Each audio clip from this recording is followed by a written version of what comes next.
D'abord, je voulais vous remercier les organisatrices et les organisateurs pour cette journée. Donc, je pense que c'est relativement important de partager l'information. Donc, plutôt que d'information, je vais vous parler d'un type d'information. C'est le partage de documents. Alors, on n'est pas dans du gestion électronique de documentation, on n'est pas dans du GED, mais on est vraiment dans le partage de documents publics, donc qui peut faire l'objet d'une validation comme une plaquette, comme un article ou comme un magazine par exemple. Donc on a restreint notre champ, les 20 minutes sont relativement courtes, donc à ce type de partage de documents gratuits sur des plateformes. Et en fait, ce que je vais vous proposer, c'est de vous présenter sous forme très synthétique un banc d'essai de solutions gratuites avec nos recommandations et nos expériences un peu quelque part malheureuses, mais ce sont des expériences, donc elles sont intéressantes à partager ensemble. Donc voilà, donc pour la petite présentation, je suis Olivier Piot, je suis chargé de projet Agropolis Production et je suis enseignant à l'université Montpellier 3. Donc en fait, ce qui est relativement important également, c'est d'avoir un ordinateur qui fonctionne rapidement, voilà. Partager, pourquoi faire? Justement, c'est relativement intéressant, c'est qu'on peut publier, dans le cas d'un comité, d'une association, d'une unité de recherche ou pour un chercheur, de la publication qui nous appartient et on veut le mettre justement, le diffuser de manière un peu plus importante que sur des sites internet. Donc ça permet effectivement d'accroître la visibilité et la notoriété. Ce qui me semble également aller dans le bon sens, c'est-à-dire ça va favoriser le libre accès quelque part. On va mettre en disponible du contenu numérique, bien évidemment avec cette notion très importante, soit de libre, soit sous un régime de propriété intellectuelle, mais ça on verra un tout petit peu plus tard tout à l'heure. Également, ce qui est relativement bien avec ces systèmes de partage de données, c'est qu'il permet de favoriser la découverte. Notamment, on va voir tout à l'heure que chaque document que l'on met en ligne va nous permettre d'associer des mots-clés et on peut faire comme ceci également de la recherche. Et donc, si on cherche un document sur la télédétection, on pourra trouver des documents qui sont associés à ces mots-clés. Mais le problème, c'est qu'il existe une grande multitude de systèmes de dépôt de documents. Ça en pousse un peu tous les jours, pratiquement. Et donc, moi, ce que je vous propose, c'est de balayer de manière très synthétique tous les avantages de ces solutions. Et surtout, est-ce qu'elles sont efficaces? Alors, j'ai restreint aussi un peu cette présentation, puisque certaines solutions vous permettent également de vendre des documents. Donc, je me suis uniquement axé sur les documents gratuits, et avec des solutions gratuites, comme nous a fait nos collègues avec Scoopit tout à l'heure, avec des comptes gratuits. Donc toutes les solutions que je vais vous présenter sont des solutions qui peuvent être gratuites, donc quelque part, ça peut être intéressant. Et bien, donc voilà, c'est ce que je vais vous présenter, c'est un banc d'essai des différentes solutions gratuites utilisées par et pour le CSFD, qui est le Comité scientifique français de la désertification, donc qui est géré par Agropolis International et dont tous les instituts de recherche, en tout cas, mettent à disposition des scientifiques pour justement écrire sur des thèmes liés à la désertification. Donc je vous présente vraiment je vous présente mes différents retours à partir justement de solutions basées sur le CSFD. Alors en fait, les dossiers du CSFD, c'est un peu particulier. Donc ce sont des dossiers qui sont thématiques, qui sont écrits par des scientifiques sur un thème particulier de la désertification. C'est financé essentiellement par les ministères et par l'Agence française du développement et qui nous demande, ce qui est tout à fait normal, un retour sur à la fois notre diffusion papier, mais également la diffusion électronique. Donc il y a ce double. Donc nous, notre intérêt, c'est quelque part de valoriser l'énorme travail des scientifiques, aussi quelque part également de porter, j'allais dire, d'avoir un retour sur les fonds qui nous ont permis justement de financer ces dossiers. Alors en fait, c'est une collection de dossiers thématiques rédigés par des scientifiques. Il y a à peu près entre 1 à 2 numéros par an. Au total, 9 numéros sont publiés. Donc c'est des dossiers qui font quand même entre 40 et 60 pages. Il y a en 2 langues, le français et l'anglais. Et c'est pas réellement de grand public, c'est que c'est un peu, j'allais dire, une grande boîte, on met public averti, dans lequel on met des acteurs de la lutte contre la désertification, donc pas uniquement francophones, mais également essentiellement africains. des décideurs politiques, des conseillers, des journalistes scientifiques, des enseignants, des étudiants, des formateurs. Donc on n'est vraiment pas dans un public grand public, mais on a un public suffisamment divers, il faut toucher un peu tout ce public. Certes, on a un site web qui est reconnu, dans lequel on dépose tous nos documents. On a également une diffusion papier, puisque chaque dossier est diffusé à peu près à 1500 exemplaires, avec un suivi, avec une distribution assez grande, mais quelque part, on veut un peu plus toucher des cibles, et notamment, ce qui nous intéresse, c'est les acteurs de la lutte contre la désertification, mais également des enseignants, des étudiants et des formateurs. Donc, encore une fois, on a déposé nos systèmes, nos documents sur le site web, qui reste notre corps véritablement de diffusion, et on veut valoriser en déposant nos documents au fur et à mesure sur différentes plateformes. Alors, il a fallu faire un choix sur différents types de plateformes. Donc là, c'est alimenté au fur et à mesure de nos expériences. Donc le CSFD me permet d'expérimenter, j'allais dire, un peu tout ce terrain. Donc le premier, c'est Calameo. La seconde, c'est Issuu. La troisième, c'est Scribd, SlideShare, Uscribe et Udo. Uscribe est tout récent, c'est octobre de cette année, et Udo, qui est une plateforme américaine qui a été créée en 2011. En fait, grosso modo, donc chaque fois qu'il y a un document qui sort, qui est publié, qui est validé, donc on la diffuse sous forme papier, on le met sur le site web, mais aussi on le dépose, vous voyez que c'est quand même un travail assez conséquent, sur 6 types de plateformes. On a suffisamment de recul pour dire qu'il y a des plateformes qui ne marchent pas et des plateformes qui fonctionnent. Donc là, c'est mon petit pool, j'en ai choisi 6.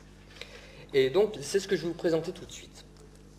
Alors en fait, excusez-moi de ce terme anglais de branding. En fait, ce qui est assez important, ce qu'il faut comprendre, c'est que dans chacune des plateformes, on veut déposer un document, mais on veut quand même que la source émettrice de ce document soit quelque part mise en avant. C'est-à-dire, ce n'est pas un document qui alimente un site, on crée un profil gratuitement avec un email, et quelque part, on garde l'image de l'émetteur de cette information, qui peut être une unité de recherche, un auteur, un labo, un comité.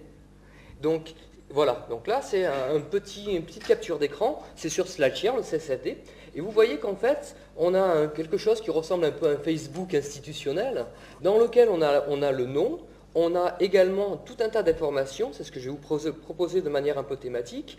Donc on a toujours cette notion d'appartenance de la structure ou de la personne qui émet. Alors justement, ce que je vais vous proposer dans un premier temps, vous allez voir qu'on va faire défiler un certain nombre de tableaux synthétiques qui résument les avantages et les inconvénients de chacun. Donc dans un premier temps, ce qui est important, c'est identifier la source.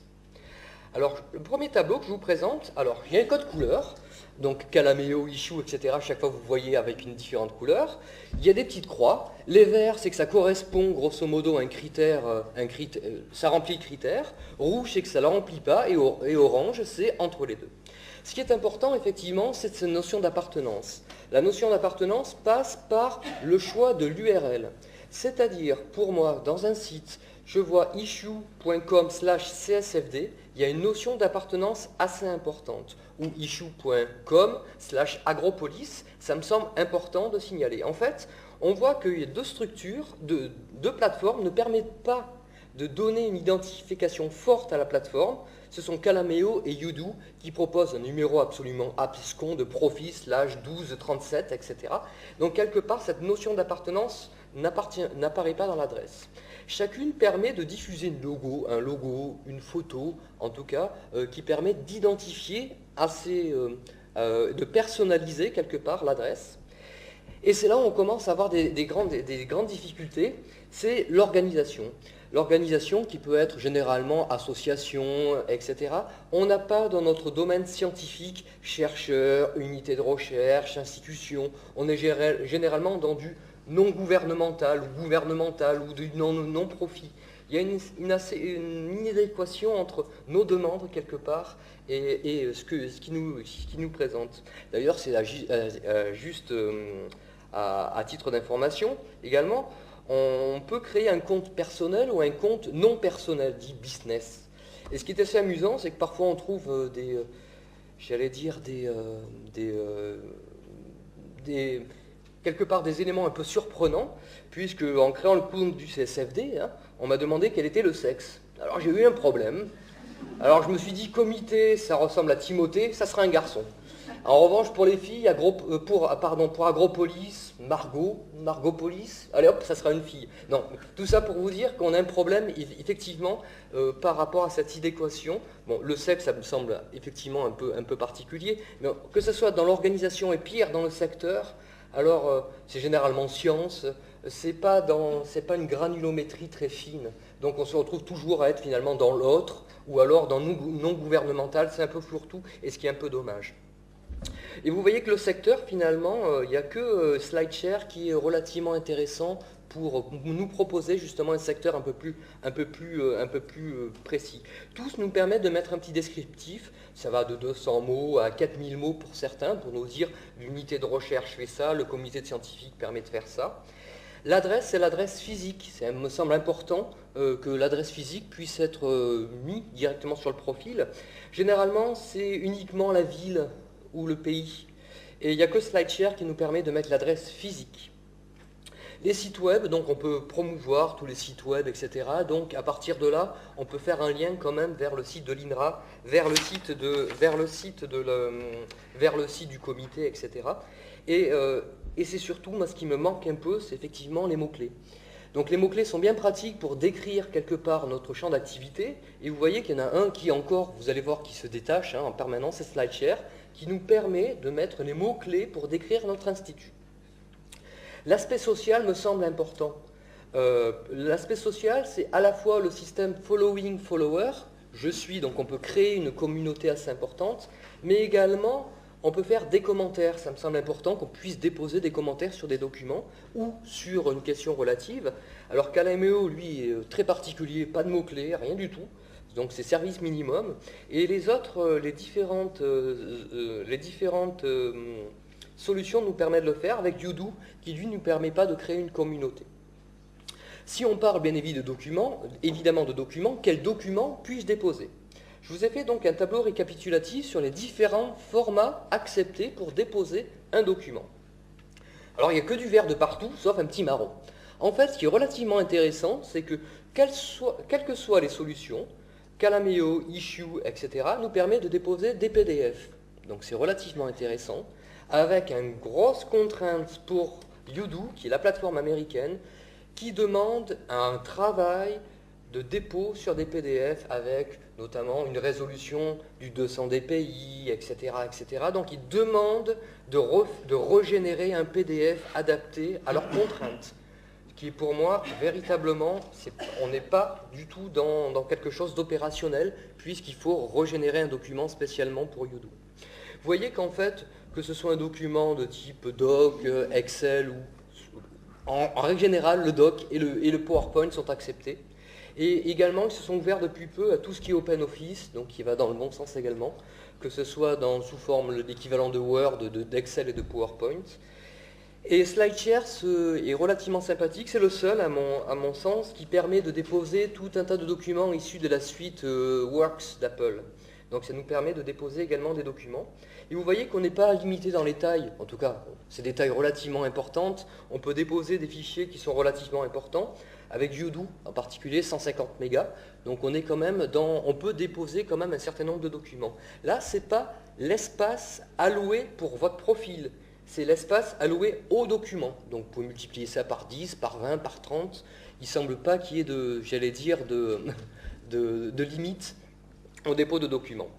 Bien évidemment, petit conseil, c'est que si vous mettez des fichiers Word ou d'Excel, chaque plateforme va transformer, va rebidouiller à leur sauce le document, et il se peut parfois qu'on ait des décrochages de mise en page, soit par la police, etc.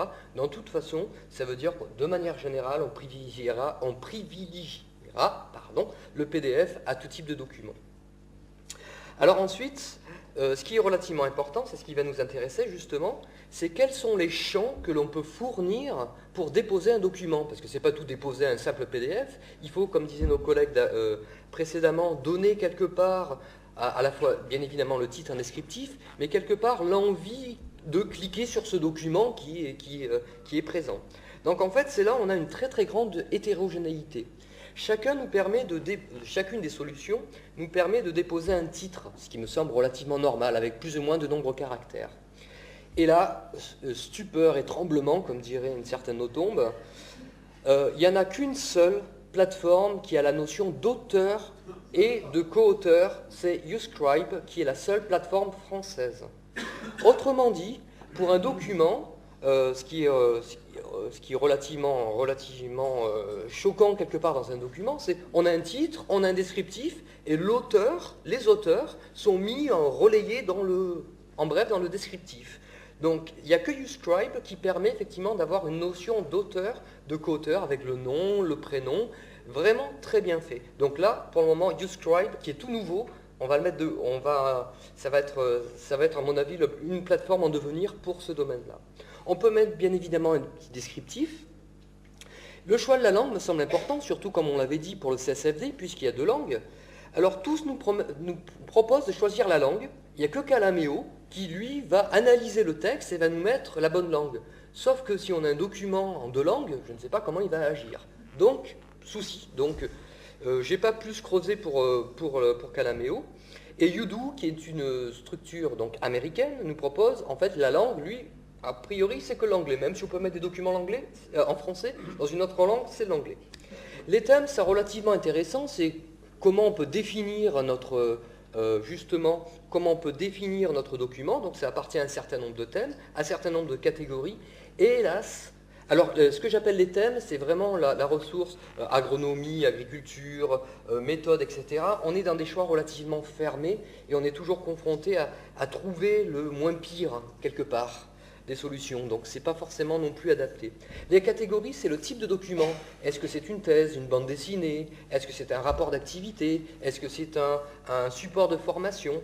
On a réellement quelque chose d'assez complet, sauf hélas pour SlideShare, qui est vraiment très très grand public, qui lui va diviser en présentation, document, vidéo. C'est tout. Donc on n'a pas réellement le choix. Les mots-clés me semblent également très importants, puisqu'on va voir que ces mots-clés nous permettent quelque part de favoriser la découverte. Je suis sur un document sur la télédétection, donc je rentre mon mot-clé télédétection, je clique, on va me sortir tout un tas de documents, et pas forcément des documents auxquels j'aurais pensé. Donc ça favorise quelque part la découverte. Les mots-clés sont, mis à part Calameo, qui lui les refuse totalement, Uscribe a une liste fermée de mots-clés. Donc développement durable, ça va, et lorsqu'on parle de méthode d'évaluation, on est toujours en train de chercher le moins pire des mots-clés. Donc ce n'est pas quelque chose qui s'incrémente au fur et à mesure, on est dans un choix limité, alors que les autres solutions nous permettent justement d'avoir une solution beaucoup plus ouverte, puisqu'on n'a plus qu'à taper les mots-clés. Privé-public, ça me semble aussi relativement intéressant, mais je ne vais pas plus indiquer. On a possibilité de déposer des documents qui ne seront pas référencés par Google, mais on pourra diffuser par l'intermédiaire d'une adresse qui est connue directement. Donc j'en parle très peu. La notion de licence est très importante à mon sens. Certaines solutions permettent justement de dire quel type de licence on peut associer à un document. Il y a les droits réservés et toutes les Creative Commons, donc avec toutes leurs différentes sous-catégories. Vous voyez que tous, sauf issue, alors lui, vous mettez un document, droit réservé, common, il n'y a pas pour le moment, il n'y a pas cette notion de droit, et pareil pour Udo. Et toutes vous permettent de pouvoir modifier si le document est téléchargeable ou non téléchargeable par la personne. Donc vous pouvez interdire que la personne puisse télécharger le document, et juste pour une simple visualisation. Donc ça peut être aussi intéressant de mettre ce genre de contraintes. La dernière, ce sont les fonctionnalités un peu plus avancées. Tous permettent, sauf Issue et Udo, de faire une révision. C'est-à-dire que le document que l'on a mis en place quelque part, il peut évoluer, on peut être en version 2, en version 3, on peut se planter dans un PDF, ça arrive. Donc Calameo, Scribd, SlideShare et Uscribe permettent de modifier, de changer, de rajouter un document sans régénérer une adresse particulière. Issue permet de le faire, mais quelque part avec des contraintes. Udo, lui, une fois que le document est mise en place. Si vous faites une révision, ben, il suffit de le supprimer, de le refaire. Vous voyez la contrainte de Udoo quand même. Ce qui est relativement important aussi, c'est comme Agropolis ou comme le CSFD, on a cette notion de collection. Les dossiers pour nous, il y a deux collections, c'est en français et en anglais. Ça nous semble intéressant de pouvoir différencier, de faire ces rayonnages. Ces rayonnages-là, ils sont possibles par à la fois Issuu, Scribd, Uscribe et Udoo, mais SlideShare ne nous permet pas de faire des catégories de notre document. Calameo, donc c'est un peu du tout venant, c'est le premier document, le dernier document est en haut, on ne peut pas permettre de le classer, donc c'est un peu quelque part gênant. On verra tout à l'heure sous forme de démonstration, tout nous permet d'intégrer, que ce soit sur un site web ou sur un blog de type WordPress ou sur un type Joomla, de feuilleter ce que l'on a déposé. Alors soit c'est un feuilletage comme un livre qui s'ouvre avec généralement des jolies animations, ou un simple document qu'on permet de défiler verticalement pour lire justement ce document qui est intégré sur une des pages. Tout nous permet de le faire. Donc quelque part c'est relativement bien d'avoir également quelque part une prévisualisation sous forme plus lisible qu'un simple PDF. Les statistiques, c'est un peu le talon d'Achille. Tout nous permet de savoir quel est le nombre de... Parce que c'est relativement important aussi de savoir si on dépose un document, s'il est lu. Tout nous permet de voir quel est le nombre de lectures. Mais pas forcément sur la durée. C'est depuis que vous avez déposé ce document sur une plateforme.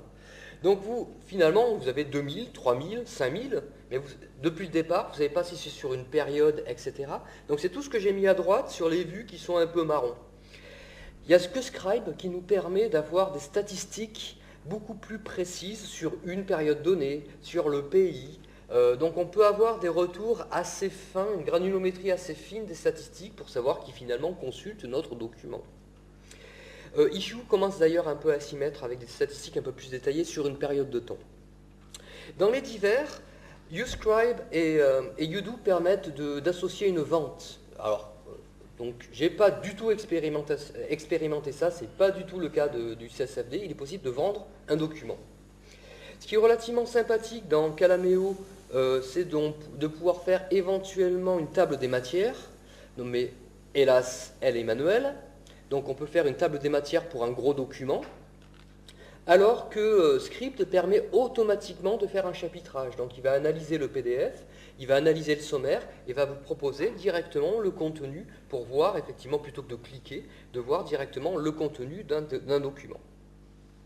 Alors vous voyez qu'il y a déjà des spécificités un peu propres à chacune de ces plateformes.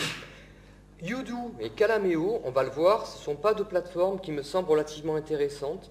Elles sont très grand public ou super spécialisées. Calameo est très grand public, Udoo est très spécialisé. Et vous allez voir qu'effectivement, cette différenciation des plateformes va se poursuivre en faisant des tests. Alors j'ai appelé le mot performance comparée. J'ai recherché des documents gratuits dans une langue donnée et je vais regarder comment sont alimentées ces différentes plateformes.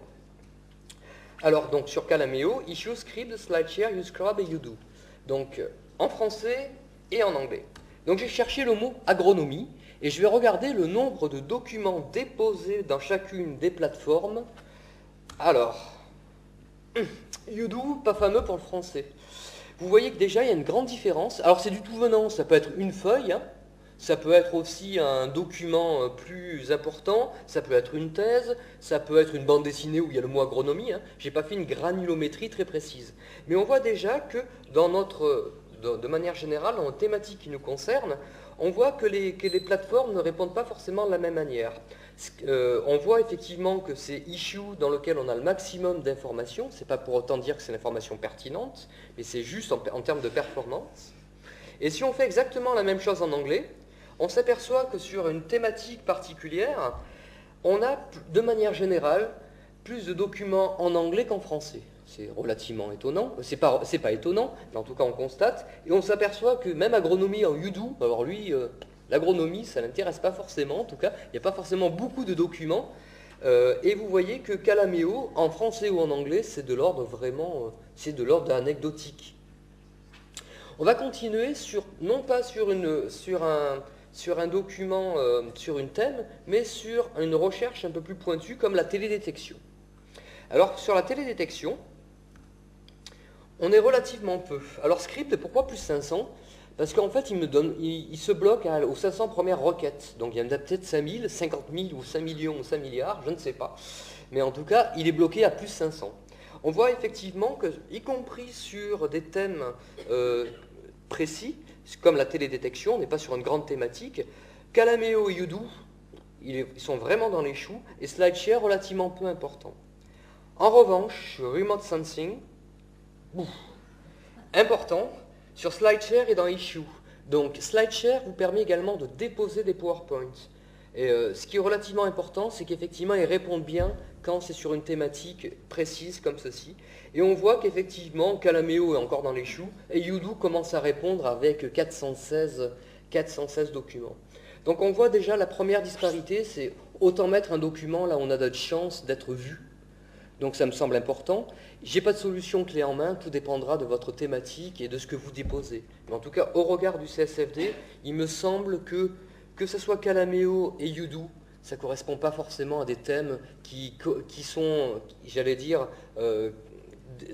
Calameo et Udo ne sont pas forcément des plateformes qui sont intéressantes pour nos types de documents. Alors ce que j'ai fait aussi, c'est que j'ai pris un document un peu au hasard, j'ai testé un peu sa popularité. C'est-à-dire, grosso modo, est-ce que j'ai pris la peine de déposer des documents sur différentes plateformes? Est-ce que c'est utile? Est-ce que c'est lu?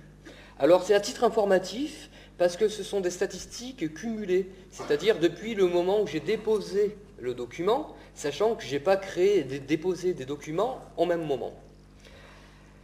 Pareil, dossier télédétection, à peu près 3000. Pourquoi NA? Pour SlideShare ou Uscribe, ce sont des plateformes que j'ai déposées à la fois sur SlideShare et sur Uscribe que le mois dernier. Donc je n'ai pas de recul pour vous dire précisément combien ont été lus. Mais vous voyez déjà qu'on est aux alentours, allez, vous permettez d'arrondir un peu grossièrement à 3000 exemplaires, ce qui veut dire qu'un exemplaire papier distribué à 1500 exemplaires, on a déjà doublé, par ces plateformes, on a doublé l'audience. C'est relativement intéressant. Sachant que le site web en eux-mêmes permet également de télécharger ce dossier. Alors pour un rapport à peu près, hein, on a sur 10 documents, on a le 9/10 qui est téléchargé à partir du site du CSFD et le 1/10 sur ce type de plateforme-là. C'est pas négligeable, cela dit, 3000.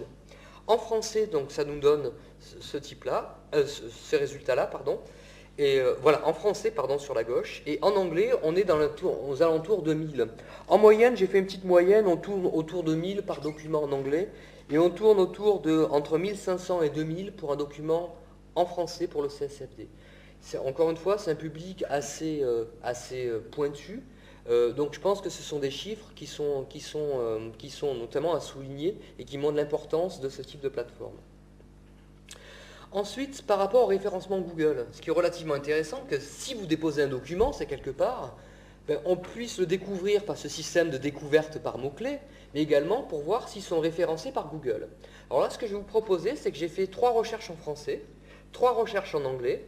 Vous allez voir des numéros. Le numéro 1, ça signifie que ma requête a conduit à présenter ce site-là dans la première page de Google. Ensuite, 2, c'est dans la seconde page, 3 dans la troisième page de Google.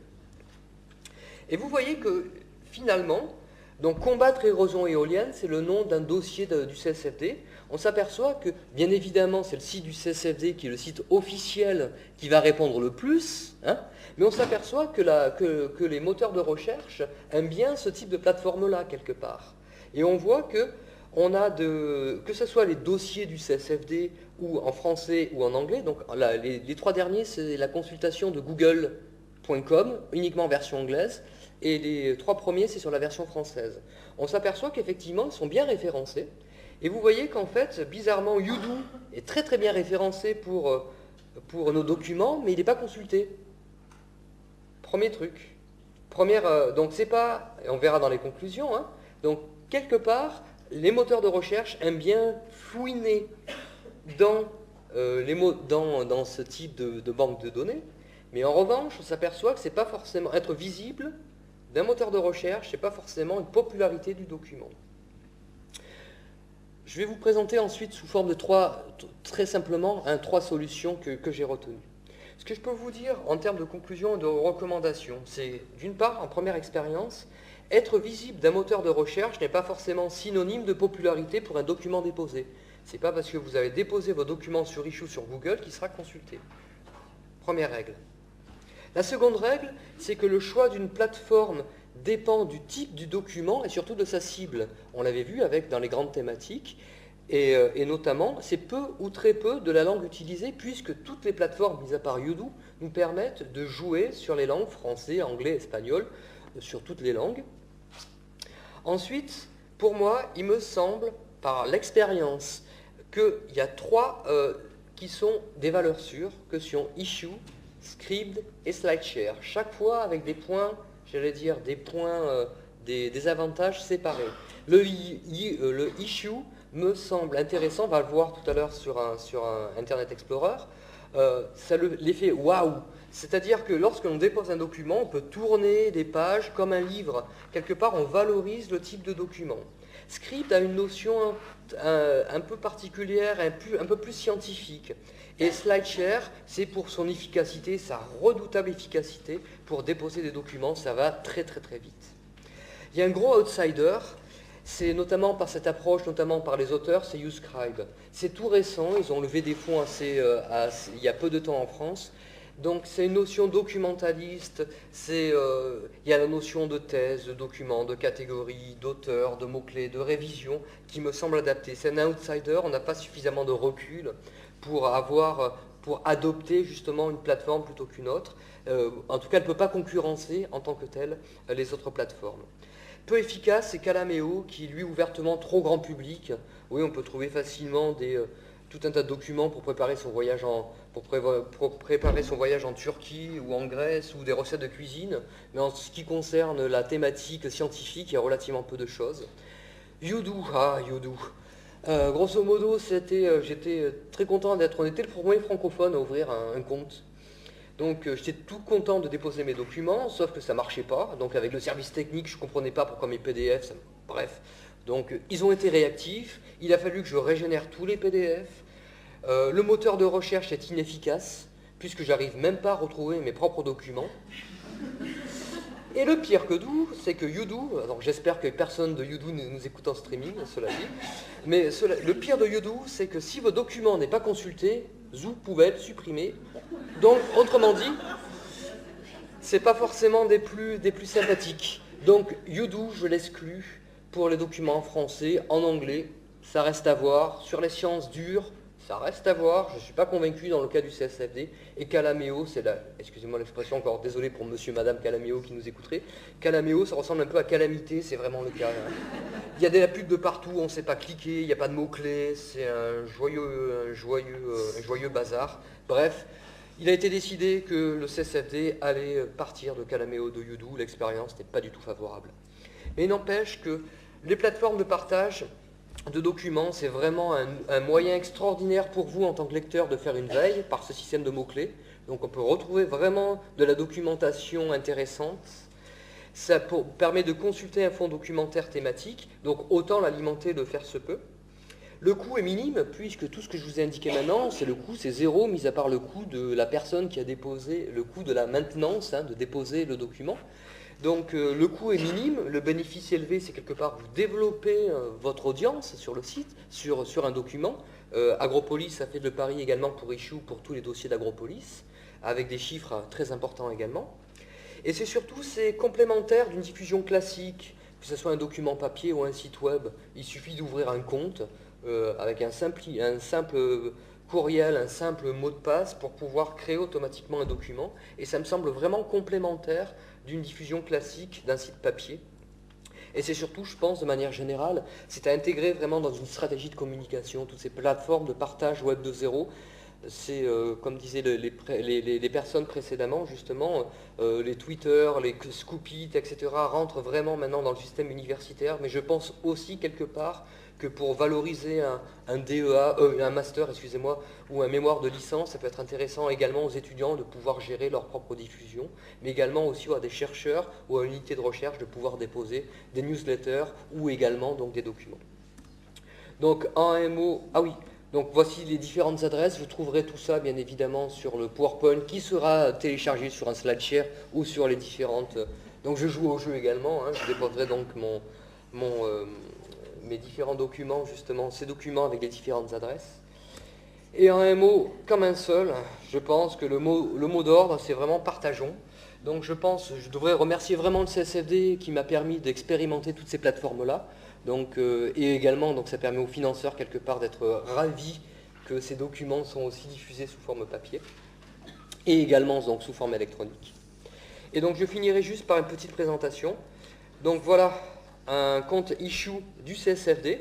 Alors donc là, on a effectivement ici le nombre d'impressions total sur tous nos documents, on a à peu près du 13 000, hein, c'est relativement important. Et surtout, je vous ai parlé tout à l'heure de l'effet waouh de issue.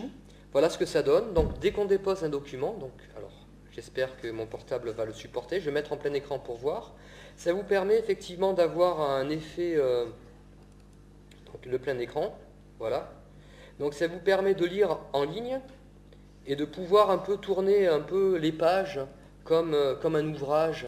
Donc c'est relativement sympathique, on a ce système de zoom, on a ce système également de pouvoir visualiser une page plutôt qu'une autre, on a le système également d'une lecture, j'allais dire, par sommaire, donc c'est vraiment très, très joli. Donc c'est l'effet waouh dont je parlais. Donc c'est vrai que pour un document écrit avec des photos, etc., c'est vrai que ça, quelque part ça donne un côté relativement pimpant, j'allais dire, et intéressant. Scribd, voilà. Donc Scribd, lui, vous permet, c'est vrai que c'est un aspect un peu plus documentaire. Vous voyez, donc là, je suis connecté sur le profil du CSFD, avec, donc, j'ai déposé 17 documents, j'ai à peu près 7000 lectures. Et on peut rajouter, voilà, on voit nos différentes activités qui ont été déposées. Hein. Donc il y a cette notion un peu sociale de Scribd. Donc là, c'est ce que je voulais vous montrer, effectivement, dès qu'on voit les activités propres à publication du CSFD ou de votre institution. Et ensuite, pour YouScribe, ce qui me plaît relativement bien, c'est qu'effectivement, on a un moteur... Ah oui, j'avais oublié de préciser, Scribd a un moteur de recherche extraordinaire. On peut chercher si c'est du gratuit, du français, sous forme de thèse. Donc on a vraiment une... On peut retrouver facilement ces petits, c'est relativement sympathique. Et YouScribe permet effectivement, c'est ce que je vais vous montrer, d'organiser ici sous forme de bibliothèque, qui vous permet de déposer directement vos documents sous forme de bibliothèque, si ça veut bien. Voilà, donc voilà, là, les dossiers du CSFD en français, en anglais, on peut tout modifier et on voit facilement, effectivement, si c'est public. Et bien évidemment, ça, c'est facilement intégrable dans une page HTML. Hein. Donc, quelque part, on a cette notion de, voilà, on a des jolis documents, on a des documents, on peut les classer, on peut faire autant de classements que nécessaire. Donc voilà, donc j'ai pas de solution clé en main, c'est vraiment un retour d'expérience pour le CSFD. En tout état de cause, moi, il me semble intéressant de ne pas forcément se focaliser que sur une seule plateforme, mais peut-être sur 2 ou 3. Elles sont gratuites, ça nécessite juste un dépôt de documents et d'avoir un peu quelque part de suivre de manière précise des statistiques pour permettre à la fois aux chercheurs, à vos instituts, éventuellement les financeurs, de leur donner un retour. Je pense que c'est relativement sympathique. Je vous remercie. Merci. Est-ce que vous avez des questions ?